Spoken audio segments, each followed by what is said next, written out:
এতক্ষণ পর্যন্ত আমি পাথরের কাবা ঘরকে দিকে তাকিয়া সেজদা করলাম, আমি তোমাদের দিকে তাকিয়া আসল কাবা দেখতে পাই। সুবহানাল্লাহ কোন এর মারুফত কি হুজুর গো? আমরা সাহাবীরা জানতে চাই, জানবেন না আপনারা? হুজুর গো আপনি কি বলতে চাইতেছেন? তাহলে আমরা কি আসল কাবা? তখন নবী বলে, সাহাবীরা রে, তোমাদের কি মনে আছে যে মক্কা বিজয় করা হয় রে? তোমাদের কি সেই ঘটনা কি মনে আছে যে মক্কা বিজয় হয় রে? মক্কায় যাওয়ার পর আমি তোমাদেরকে বললাম, সাহাবীরা রে, তোমরা এখন কি করতে চাও? তখন তোমরা বললা, হুজুর গো কতদিন পর মক্কায় আসলাম আমরা সাহাবীরা, হুজুর গো আমরা সর্বপ্রথম যে কাজটা করতে চাই সেই কাজটা হলো আল্লাহর ঘর কাবা ঘর তওয়াফ করতে চাই। সুবহানাল্লাহ।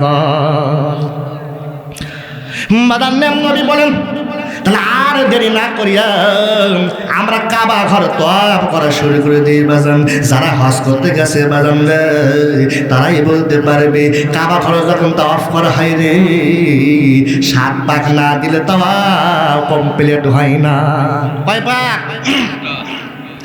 7 পাক না দিলে বাজান তওয়াফ করা কমপ্লিট কিন্তু হয় না বাজান রে। নবী আমার করে কি সাহাবীদের সাথে নিয়া খানায় কাবা ঘরকে তওয়াফ করতে করতে করতে করতে বাজান নেই 4-5 যখন হয়ে যায়, নবী আমার তওয়াফ করা বাদ দিয়ে দেয়। কি করে বাদ দেয় বাজান? 4-5 যখন হয়ে যায় নবী আমার তওয়াফ করা বাদ দিয়ে দেয়। সাহাবীরা বলে, হুজুর গো আপনি কেমনে তওয়াফ থেমে দিলেন? হুজুর গো আমরা জানা আছে 7 পাক না দেওয়া পর্যন্ত তওয়াফ করা তো কমপ্লিট হবে না, আপনি 4 পাক দিয়ে কেন থেমে গেলেন? এমন সময় ওমর ফারুক বলে, হুজুর এটা তো ঠিক হইল না, 7 পাক দিয়ে আমাদের উচিত হলো 7 পাক দিয়ে থামতে হবে, আপনি 4 পাক দিয়ে কেন থেমে গেলেন? তখন নবী বলে, ওমর এই পাথরে ঘর কাবা ঘরকে তোমরা কেবলা মনে করিয়া তাপ করতেছো, তোমরা কি এই ঘরের খবর তোমরা জানো? তখন ওমর ফারুক বলে, হুজুর গো আল্লাহর ঘর কাবা ঘর তা আমরা তওয়াফ করব, তার কারণে আবার কেন কাবা ঘরের খবর জানা লাগবে? মসজিদ ঘর আল্লাহর ঘর নাই তো নামাজ পড়বো তার খবর লাগবে কি? আবার কথা বোঝেন না বাজান? মসজিদ ঘর তো আল্লাহর ঘর, আমার নামাজ পড়বো তাদের খবর জানা লাগবে নাকি? সেই ওমর বলতে যে, হুজুর এটা আবার কেমন কথা বললেন? আল্লাহর ঘর কাবা ঘর আমরা তওয়াফ করব, এখানে আবার কাবা ঘরের খবর জানার কি প্রয়োজন আছে? তখন নবী বলেন, না ওমর না, পিছন দিক থেকে আমরা কাবা ঘর দেখতে পাচ্ছি রে, আর ভেতরের খবর আমাদের জানতে হবে। তখন নবী করে বাজান রে 4 পাক দেওয়ার পর তওয়াফ করা বন্ধ করে দিয়া সাহাবীদের সাথে করে কাবা ঘরে দরজায় চলে যায় বাজান। বাজানে যাওয়ার পরে করে কি নবী নিজে হাতে ওই কাবা ঘরের দরজা খুলে দেয়। সুবহানাল্লাহ কোন বাজান রে, কাবা ঘরের দরজা খোলার পর সমস্ত সাহাবে তাইকে দেখে ওই কাবা ঘরের মধ্যে 360টা দিয়া মূর্তি দিয়া ভরে রাখছে। নাউজুবিল্লাহ কোন কয়টা? কথা কানে কয়টা? এই 360টা মূর্তি কাবা ঘরের ভেতরে দেখে ওমর ফারুক খেপে গেছে। এটা তো হতে পারে না, হতে পারে না যে কাবা ঘরকে আল্লাহর কেবলা ঘর মনে করিয়া আল্লাহর ঘরকে মনে করিয়া আমরা তওয়াফ করার জন্য মক্কায় থেকে আসলাম, সেই ঘরের মধ্যে কেন হুজুর গো 360টা কেন মূর্তি রাখছে? তখন নবী বলে, ওমররা যখন কাবা ঘরের আশেপাশে যখন ভালো মানুষ থাকবে রে, তখন কাবা ঘরের ভেতর কিন্তু মূর্তি থাকবে না রে। যতক্ষণ পর্যন্ত কাবা ঘরের আশেপাশে বেঈমান কাফের থাকবে রে, ততক্ষণ পর্যন্ত কাবা ঘরের মধ্যে মূর্তি থাকবে। এটাই তো স্বাভাবিক, ঠিক কিনা? লা ইলাহা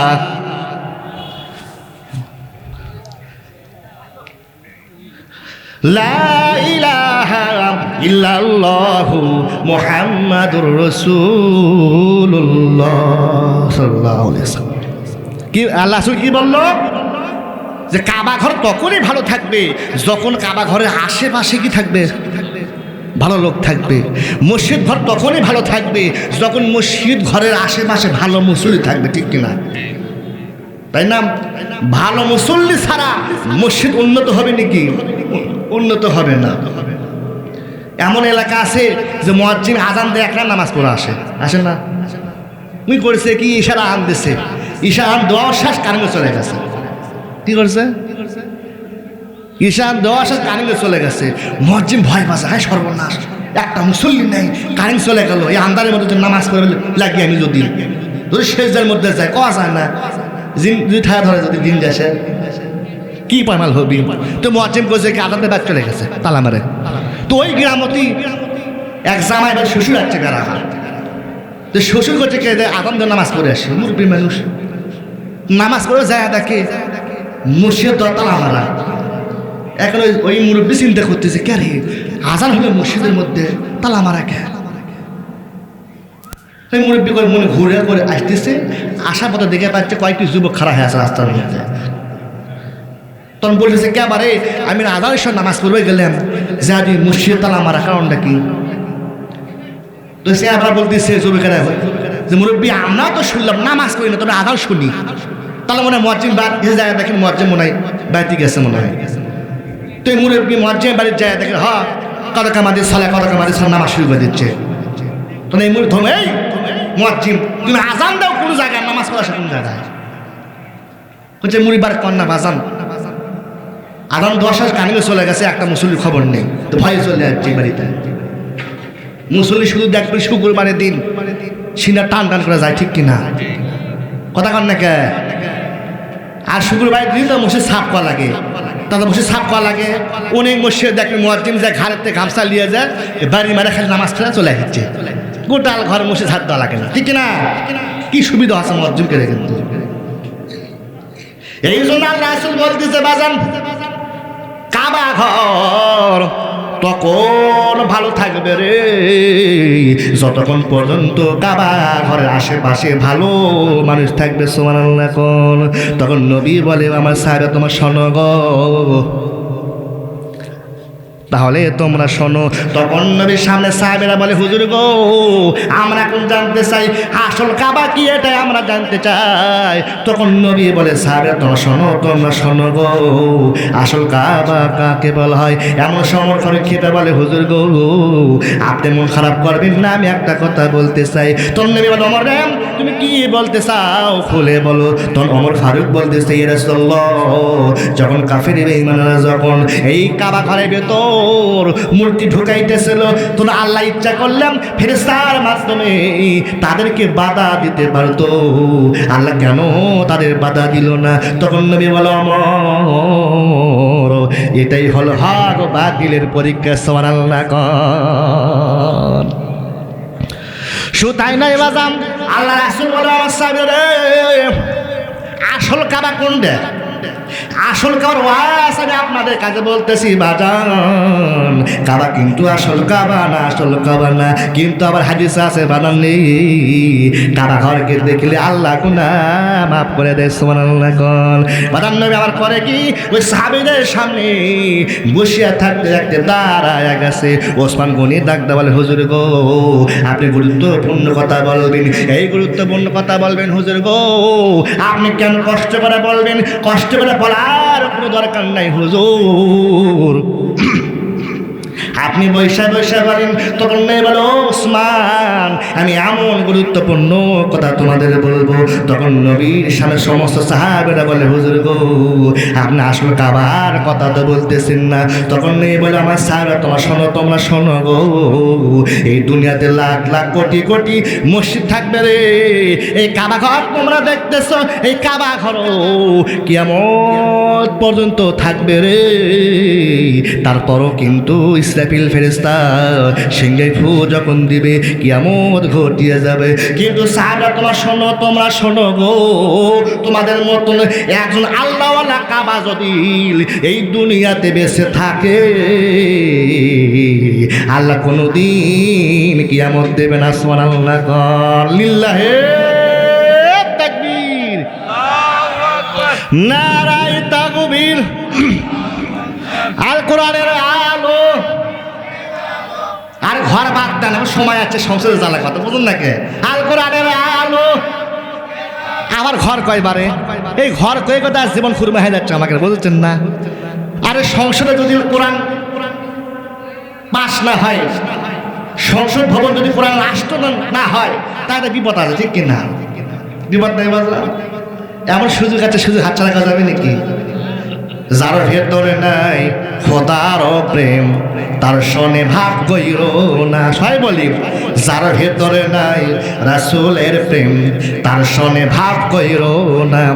সারা জীবন এমনি গেল দয়াল, সারা জীবন এমনি গেল দয়াল, খাইতে পারলাম না।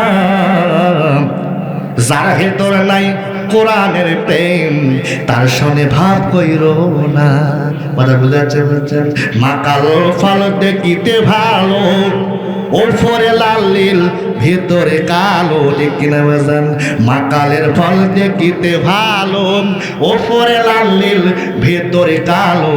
সারা জীবন এমনি গেল দয়াল, আমরা কেউ খাইতে পারলাম না।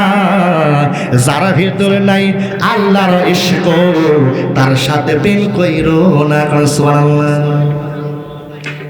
আমি যে গান কইলাম, আগে তো বুঝলেন কিছু আপনারা?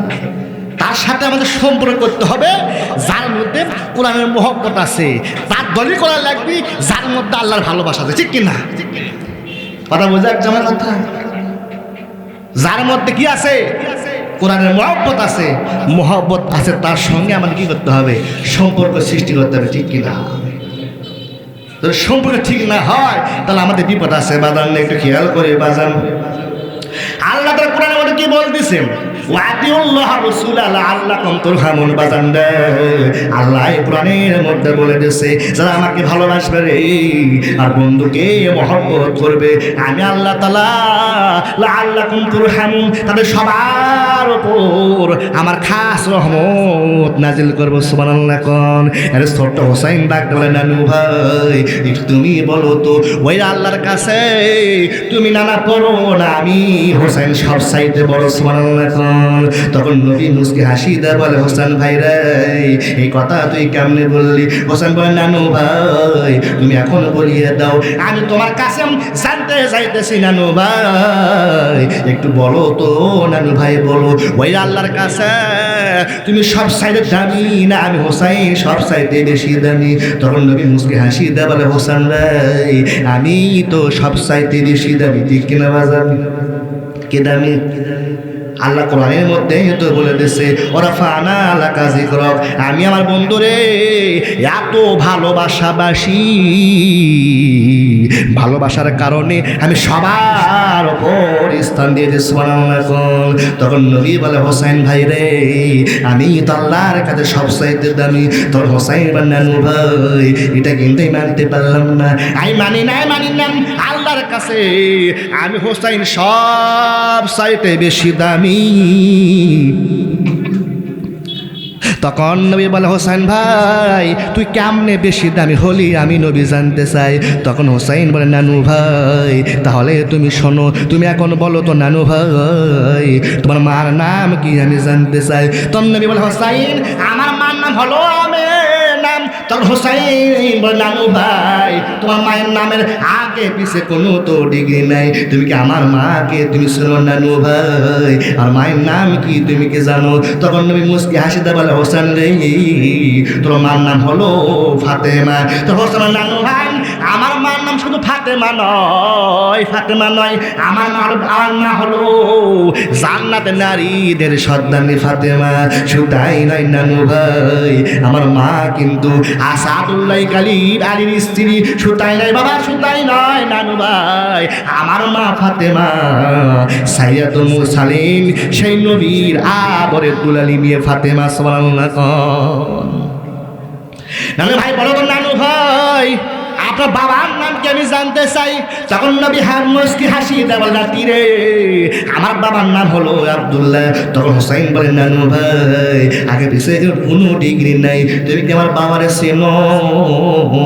তখন নবী হাসি দেয়া বলে তোর বাবার নাম হলো হযরত আলী। তখন হোসাইন বলে নানু ভাই শুধু আলী বললেই তো হবে না, আমার বাবা হলো সেটা খোদা মাওলা আসাদুল্লাহিল গালিব, আল্লাহর সিংহ। সুবহানাল্লাহ। শুধু তাই না নানু ভাই,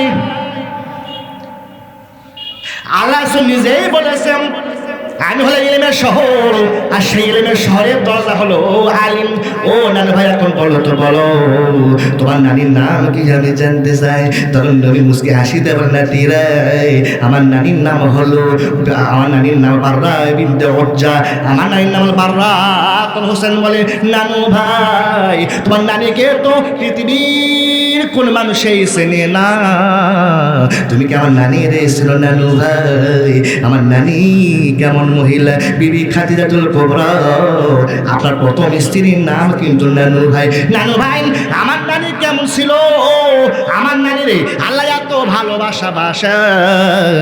ভালোবাসার কারণে বাজান রে আল্লাহ তাআলা আসমান থেকে আমার নানি রে সালাম দেয়। সুবহানাল্লাহ।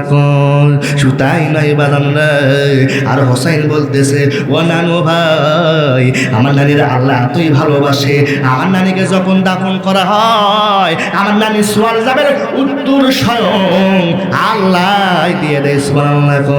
তখন ছোট্ট হোসাইন বলেন নানু ভাই এখন বলো তো তোমার নানার নাম কি জানতে চাই, তোমার নানার নাম কি জানতে চাই। তখন নবী মুস্কি হাসিতে বলে হুসাইন তোমার আমার নানার নাম হলো ওহাব জোহরি। সুবহানাল্লাহ। কোন কি জোহরি? আব্দুল ওহাব জোহরি বাজান। তখন নবী বলে আমার নানা হলো আব্দুল ওহাব জোহরি।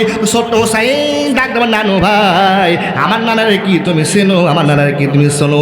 আমার নানার নাম হলো সাইয়্যিদুল মুরসালিন, ইমামুল মুরসালিন, খাতামান নবীন, রাহমাতুল লিল আলামিন। ও নানু ভাই আমার নানা ব্যতীত জান্নাতের দরজা কেউ আগে খুলতে পারবে না। সুবহানাল্লাহ।